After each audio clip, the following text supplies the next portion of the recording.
Hello, I'm Jennifer Byrne, and tonight's special is about as special as it gets because it's about a unique category of book.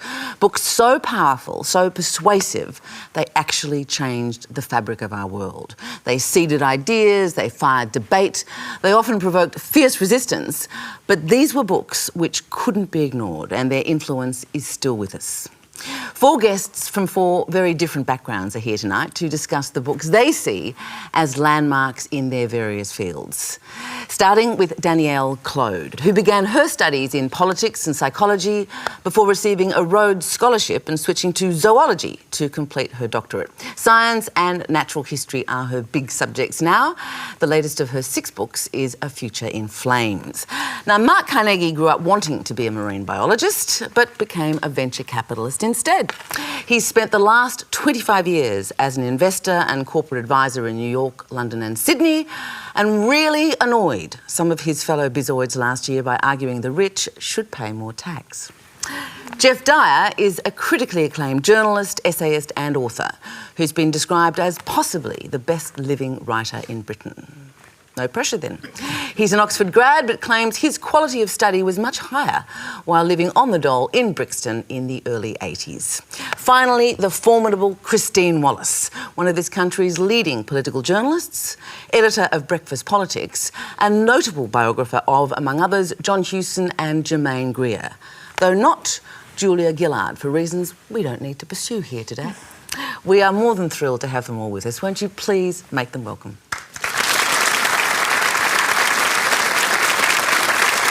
Let's start with you, Danielle, because you've chosen Rachel Carson's Silent Spring, which basically was the launch pad for the modern environmental movement.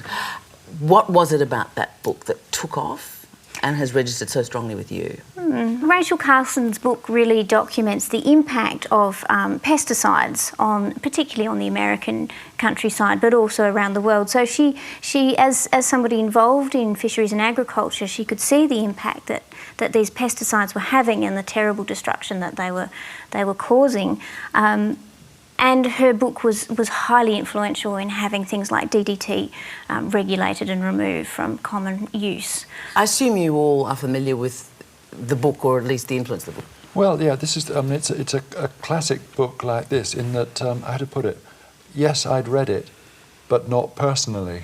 For me, it had completely dissolved into the ether. And the striking thing, I was wondering, is it one of these books where its effect has been so great that actually it's no longer sort of living as a book, and then you open it, start reading it with that great parable of in the first chapter, and you realise that the reason it had its effect isn't just because of the research. Fantastic writer, isn't she? That's right, and it starts almost like a fractured fairy tale, doesn't it? It paints this cottage by a stream in a field, and by the end, just 2 pages in, that it's died and the birds have gone silent. Great beginning, yeah. It's almost a case study in the cut-through communication, and it's fascinating to think where the environmental movement now is compared to where Rachel Carson started off. There's so much noise, so much street theatre, so many rallies, so much online activity.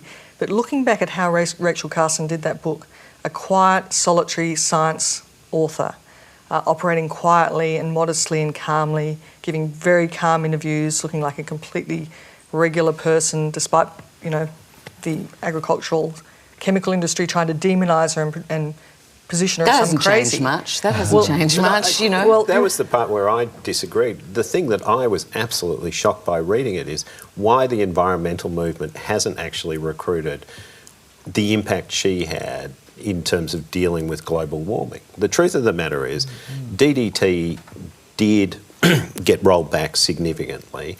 A whole series of really, really toxic pesticides were banned, and yet the world and agriculture has gone on without any problem, in the same way as CFCs got banned and the world's gone on. And yet what you get at the moment is this whole incredibly hysterical argument, which is that if we find some way to address the externalities to do with global warming, the world's going to come to an end and we're going to suffer this huge economic catastrophe, which is clearly proved by the fact that, people did address what she was complaining about, and the world's absolutely fine, and the chemical companies go on making plenty of money, and agriculture continues to do well. So that was the part that I was shocked about, which was how powerful her argument was, and yet the current environmental movement isn't using it particularly effective in dealing with global warming.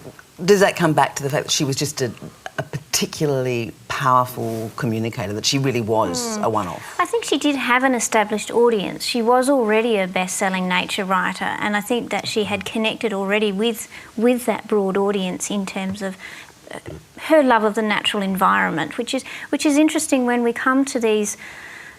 The stories about climate change evoke a lot of fear in people, and they're very frightening, and I think that puts off a lot of the potential audience who might otherwise listen, but they're so afraid of the negative consequences that they turn off and But you couldn't have they got go more into denial. frightening than the picture she was painted about these silent fields, and But she also it's sends very a very alarmist, yes, really. but she also sends a very positive message about what we can do to stop this, what we can do to. She doesn't paint a picture where it's all going to end in disaster. She's giving us hope that there's still something that can be done, and we just need to take that step and we can achieve it.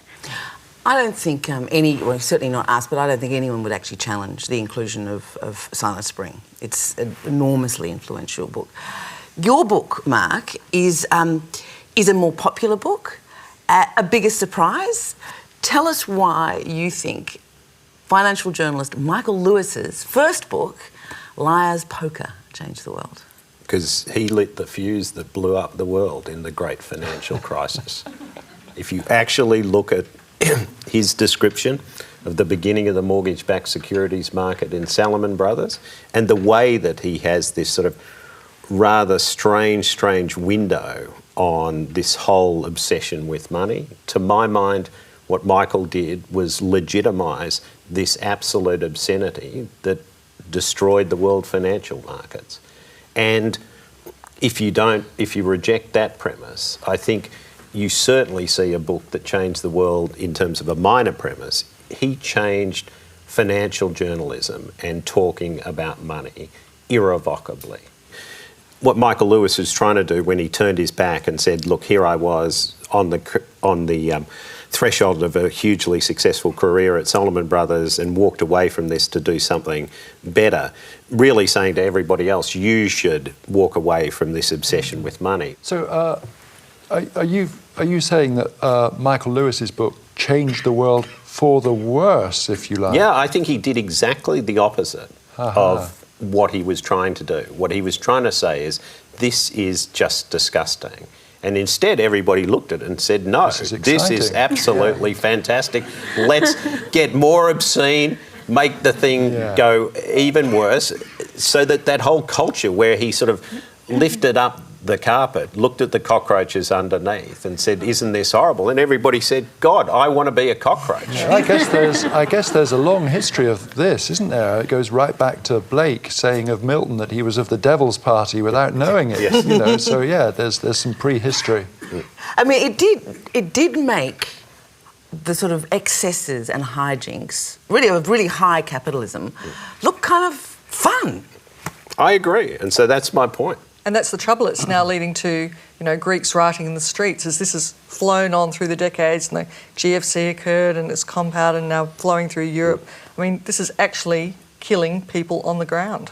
It begs the question of whether great books like the ones we're discussing today can release big ideas, some of which take hold and have consequences, as in the case of Silent Spring, but some of which just become the intellectual wallpaper and the forces driving them just continue untrammelled, as I think is the case in your book. I think so.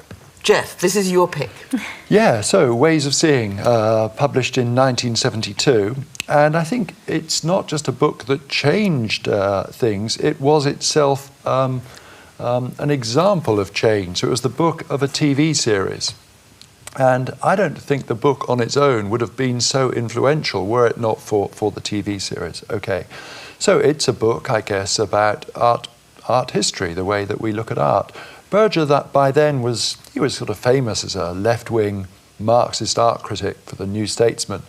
But 1972 becomes colossally famous because of Ways of Seeing, and he wins the Booker Prize for his novel G.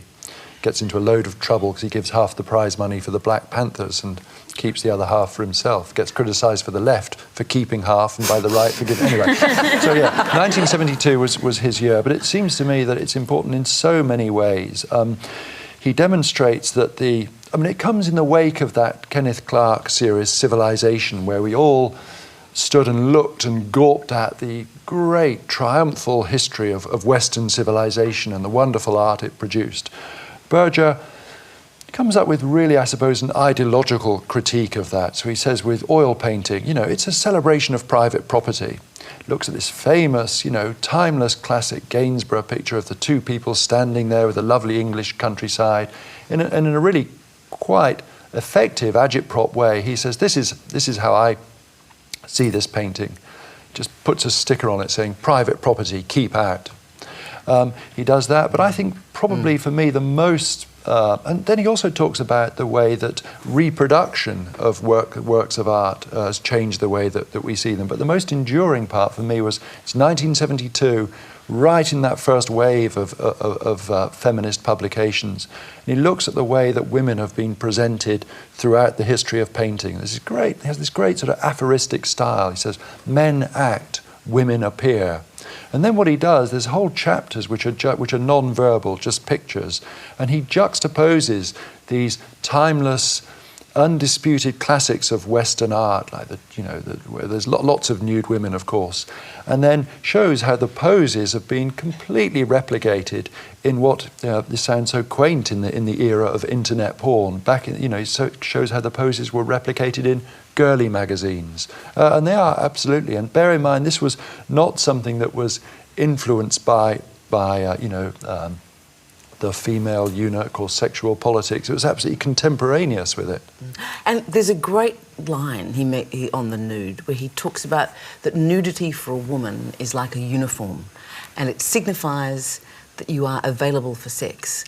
And the worst thing about it is it's a uniform that a woman can't ever take off. Yeah. He was so pungent, wasn't he? Exactly. I think one of the great things, though, if we sort of boiled this down, in the wake of Ways of Seeing, which became, the set text in all art colleges, and it was a new way of seeing art, at its worst, it boiled down to two very sort of crude ways of looking at art, of saying, okay, the whole of art history, actually, when you look at it, can be reduced to some sort of ideological reading, or that, even sort of more reductively, actually, the whole of Western art is essentially misogynistic. But I think that the great thing about Ways of Seeing for me is that there was nothing reductive at all about it. It actually made a load of dark oil paintings of men in ruffs and stuff. It made these old paintings seem more interesting, more complex. Because there were assertions of property and ownership. Yeah. I never studied art. I had heard about this book and series. It was legendary, but I'd never seen it. And I saw it and read it after you mentioned. 1972, 2012, to me, it was still sensational, enlightening, opened my eyes, changed my relationship. So it's still got power. And it's still shown to first-year students in schools of art right now. Still, it's sensational in a way. It's a bit like the Rachel Carson example. It's a brilliant packaging, essentially, of many other people's ideas. At the end of the first chapter, he basically, you turn the page and he says, Walter Benjamin wrote all this 50 years ago. With the feminist chapter, you're right, it was contemporaneous, but I think there'd been 2 or 3 years of really good early feminist work on the gaze, which he was feeding on. But what Berger did was he harnessed these ideas and communicated them in this incredible cut-through way. You couldn't miss his analysis. It wasn't buried in an academic journal, and suddenly the veil is torn from your eyes. And literally in this case, because after reading that book, after looking at his pictures and considering his text in relation to them, you can never again be an innocent viewer. Do you know, that's so true. I was in a museum in Auckland recently where they had a picture. I was standing next to this lady. We were looking at a Degas picture. It's called something like Lady Toweling Herself. And she's basically on her knees with her bottoms sticking in the air. And the woman next to me said, "That's a weird way to dry yourself." And I said, I don't think getting dry is the point, really. It's a pretext. And the thing is, it's kind of ludicrous that, that we were expected to view this as anything else than a picture of a bottom sticking in the air. So my question is, my sense reading it, and I found it absolutely fascinating because I'd heard about it but hadn't read it before, is that he must feel a bit like Michael Lewis. The idea that within 25 or 30 years' time, somebody is able to sell a pickled shark for $6 million would make him absolutely cool. Oh, you're so right. There's a kind of incredible irony here, in that the last chapter is all about what he calls publicity, what we would call advertising. And then it turns out that the person that made Britain who initiated the whole YBA thing is the advertising guy, Charles Saatchi. Yeah, it's a great irony. Christine, what's your... Sigmund Freud, The Interpretation of Dreams. Da-da-da. So after all, Gone heavy. After all of those really obvious, big, influential books kind of receded back, there was this image. You have to stop and think. Sigmund Freud, before he wrote this book, was a middle-aged Viennese neurologist struggling with some very radical ideas, with pretty much no audience. He was 40, his father died, and he went into a protracted period of crisis. And one of the things he did was spend a long period of self-reflection, and he included in it his dreams. And over the period of a couple of years, this lonely, relatively unsuccessful, obscure Viennese neurologist came up with concepts that now in the 20th and 21st century are completely accepted, unthinkingly, on a fairly dubious scientific basis, but with such broad popular acceptance, unthinking acceptance, that, maybe there really was something in it. So what would you point... How did he change the history of thought? Well, Freud was a huge fan of Darwin, and he looked at what Darwin did, and he wanted to do it for the life of the mind.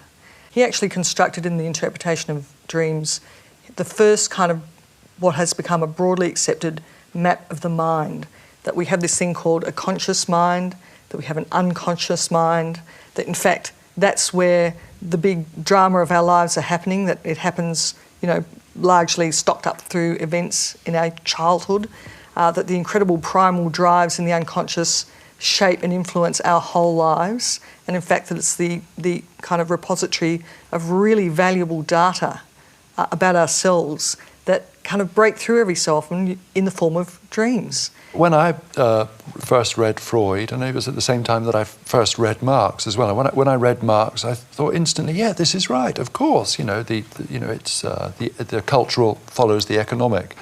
I read Freud, and it just seemed like a load of mumbo jumbo to me. And that hasn't really changed much, except insofar as now, as far as I can gather, when the science of sleep and our understanding of how the brain works, it makes you realise more than ever that the scientific foundation for this was pretty flimsy or non-existent. But it seems to me the great thing with Freud is it's become more than a belief system. It's become this great kind of a kind of series of myths, which now even if we thought this wasn't, there is now such a thing as the Oedipus complex because he brought it into existence. Promise you'll get right a reply. I just want to hear what Mark has to say. No. Well, I think the first really important thing is that the neurology and the neurological development clearly has swung back after a period of time where the neurologists were saying that the idea of unconscious conflict was just absolutely rubbish. Ramchandran and the really cutting-edge, high-end neurologists at the moment are saying there's a huge amount to support Freud. So it's just beginning, as well as a whole lot of the meta-studies in terms of persistent long-term talk therapy look really, really positive. So you've got the bulk of mainstream opinion rejecting Freud at the moment, but certainly the people that you would look to be the best of the world's neurologists being far more sympathetic. But he makes such an entertaining figure because of the work that he did, which was really around sort of neurotic, sexually repressed Vietnamese women who clearly weren't getting enough. Weren't getting enough psychoanalysis. And so, I think you look at all of the people like Winnicott, Bion, Klein, etc., the people who really took his ideas and moved them forward in the 40s, 50s and 60s. You've got the bulk of stuff which I've always said was just the worst marketed piece of science I've ever seen. Certainly from my point of view, I tried to read The Interpretation of Dreams, but it is absolutely turgid, virtually unreadable stuff. Hard to read, I would agree, but would you agree with Christine's hypothesis, which is that whether it was right or wrong on detail, and you're not claiming it's right in all detail, Correct. that its impact has changed the world. Would you accept that? Yes. But I think Freud's probably his impact is more important in terms of the role of the individual and feeling that it was all right to look at something from a purely selfish point of view. It's bringing the me into the public debate, which is something that comes up in some of the other books we're talking about, that cult of the individual. We always think of books as the primary vehicle for ideas. Is that still true? Well, I think what is certainly the case is that for a book to really have a big impact now, I think its thesis has to be, you have to be able to boil it down to just a kind of a few sound bites. So, I mean, Malcolm Gladwell is the master of this, so that you can, the tipping point, or he took it to a great extreme with the book Blink. All you need to do, you just need to know the title to sort of get the idea. I think it's much more difficult for a book that is very nuanced to, to have sort of earth-shaking effects. A book is a much more substantive argument. It amasses all the evidence and puts it out there as a cohesive argument. And it's also one of the few opportunities readers and writers have to engage with each other in a sustained, focused period of interaction. So readers invite writers to speak to them for hours, in effect, when they're reading. And that's really quite unusual. This is the absolute case study. Rachel Carson and her publishers put incredible thought into how to get this message across. The book wasn't going to be called Silent Spring. It was her editor's suggestion at Houghton Mifflin, because it was going to be the title of the chapter on birds. And the editor saw this and thought, this completely encapsulates what this book is about. And she persuaded Rachel Carson to call it Silent Spring. It was also part of the Houghton Mifflin editorial process that they encouraged her to come up with this little parable at the front. Really? And of course, millions of Which we've people- been crediting with her brilliance. Well, she did write it, and it is brilliantly written. But the point about this book is, like Blink, she was the original Malcolm Gladwell. You only need to know Silent Spring. And what do you think of? You think of silent paddocks full of, the absence of birds who are dead because of the DDT put on them. You can pick up that book. You can read the parable at the front, 2 pages. You don't have to read the rest of the book. The trouble is, this is a panel of not only readers but writers. And after this discussion, we really have to ask ourselves, is it worth writing books? You look at Liar's Poker and the lack of consequence to that, and Barbarians at the Gate. I mean, why bother giving up 3 or 4 years of your life sitting at a hard, cold desk and knocking one out if it has, at the end of the day, so little impact, Mark? That's an easy one to answer. It beats working for a living. You must be getting someone to write your books for you. I think writing is a painless job. I would argue precisely because, whether I found Freud's Dreams a little hard to take, I still found it an incredibly powerful and interesting book. And you went away from that book. I mean, I was completely galvanised by Berger. I loved Liar's Pokers, and I mourned for Michael Lewis not having managed to get those people into the marine science courses. But nonetheless, fantastic insight. And Rachel Carson's Silent Spring is not dead. I mean, Al Gore has the picture of Rachel Carson on his office when he was out there making his film, which did An Inconvenient Truth, which did shift the world a little bit. So I would say... You old optimist. Look, I just want more consequences for the big books.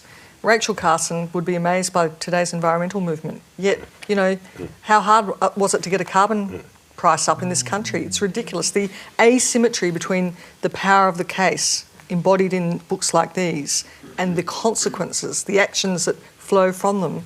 To me, I want more bang for my book. You look at books that we didn't have, like you were talking, Jane Jacobs' book, and also the one that I keep on coming back to, Guns, Germs and Steel. If you look at that book, maybe it hasn't changed the world, but what it's been able to do is just allow people to find a place of peace and understanding in terms of trying to explain the world and what's going on around them and why we have the inequities we do. And you sit there and you think, if that were ever inside me, that would be the reason to dedicate 5 years of my life to writing something as great as that. Well, I would say we can't act if we don't think, and in my opinion, we can't think if we don't read. That is our show for tonight. A big thank you to tonight's guests. It's been fabulous to have Danielle Clode, Mark Carnegie, Geoff Dyer and Christine Wallace. Thank you.